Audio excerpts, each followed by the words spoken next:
उसका ऑक्सीजन के साथ रिएक्शन होकर डिफरेंट सिक्वेंशियल इक्वेशन गिवन है। तो जिंक सल्फाइड से जिंक ऑक्साइड बना, जिंक ऑक्साइड और H2SO4 की रिएक्शन से zinc sulphate and zinc sulphate से फर्दर यहाँ पर जिंक बन रहा है। तो पूछा है what mass of zinc will be obtain from sample ore containing 291 kg of zinc sulphide. आपको गिवन है यहाँ पे 75% एफिशिएंसी, 100% एफिशिएंसी और 80% एफिशिएंसी। देन सेकंड पूछा है calculate the volume of oxygen produce at 1 atm and 273 kelvin means STP condition आपको given है। तो फर्स्ट ऑफ ऑल क्या करना है, आपको चेक करना है कि क्या हर रिएक्शन बैलेंस्ड है क्या। अगर हर रिएक्शन बैलेंस्ड है तो आपको क्या करना होगा, सिक्वेंशियल रिएक्शन को आपस में लिंक करना होता है। तो पहले चेक करें बैलेंसिंग, यहाँ पे फर्स्ट रिएक्शन बैलेंस्ड है, सेकंड रिएक्शन भी बैलेंस्ड है एंड थर्ड रिएक्शन भी बैलेंस्ड है। तो हमें यहाँ पे सिंपल क्या करना है, इनको आपस में लिंक करना होगा।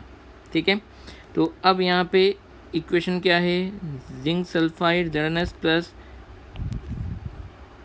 3O2 से बन रहा है 2ZnO plus 2SO2। Second step यहाँ पर 2 जिंक ऑक्साइड बनाता है, तो यहाँ पर भी 2 करने के लिए हम क्या करें, पूरे इक्वेशन को 2 से मल्टीप्लाई कर दें। Then we will get 2ZnO plus 2H2SO4 will produce 2ZnSO4 plus 2H2O and next third step 2ZnSO4 plus 2H2O क्या बनेगा, 2Zn plus 2H2SO4 plus O2, right. तो ये इक्वेशन आपको मिल गया है। ठीक, अब यहाँ पे जिन के बीच में जिसका आपको कैलकुलेशन करना है उनके बीच में रिलेशन देख लीजिए। आपको जिंक का कैलकुलेशन करना है, ऑक्सीजन का कैलकुलेशन करना है। तो यहाँ पर हमने 2 मोल जिंक लिया था, zinc sulphide, 2 mole of zinc oxide बना। फिर further 2 mole of zinc oxide से 2 मोल ऑफ जिंक सल्फेट बना।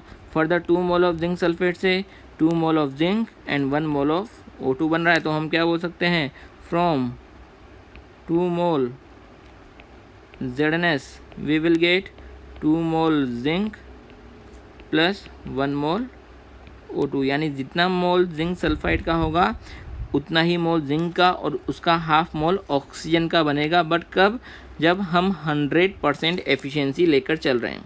अभी हमने 75, 100 और 80% एफिशिएंसी को यहाँ पर कंसिडर नहीं किया है। ये जो हम स्टेटमेंट दे रहे हैं वो किस कंडीशन में दे रहे हैं कि अगर तीनों रिएक्शन में एफिशिएंसी 100% हो तो। अब यहाँ पे अगर ये 2 मोल है तो इससे 2 मोल जिंक बनेगा एंड 1 मोल O2 बनेगा। आपको कितना मास गिवन है जिंक सल्फाइड का, यहाँ पर 291 kg। तो यहाँ पे 291 kg का अकॉर्डिंग हम बात करें, 291 kg मीन्स 291,000 ग्राम होगा। जो जिंक सल्फाइड का मोलर मास है वो कैलकुलेट कीजिए, 97 ग्राम होता है। तो यहाँ से आपको मिलेगा 3000 मोल, राइट। तो 3000 मोल यहाँ पर जिंक सल्फाइड के हैं। तो यहाँ पर जितने मोल जिंक सल्फाइड के हैं उतने मोल जिंक के बनना चाहिए, 3000 मोल प्लस जितना मोल यहाँ पर जिंक सल्फाइड का है उसका हाफ मोल ऑक्सीजन का बनना चाहिए, means 1500 mole.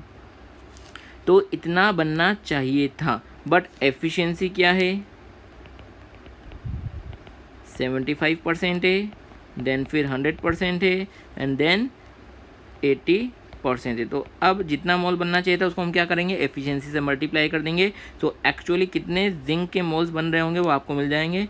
Moles of zinc produced कितना होगा, 3000 का 75%, 100%, ये आप लें या ना लें कोई फ़र्क नहीं पड़ता है क्योंकि एफिशिएंसी पूरी की पूरी है, 100% है एंड 80%। तो यहाँ से आप कैलकुलेट करेंगे तो आपको नंबर ऑफ़ मोल्स मिल जाएंगे, कितने मोल जिंक के यहाँ पर प्रोड्यूस हो रहे होंगे।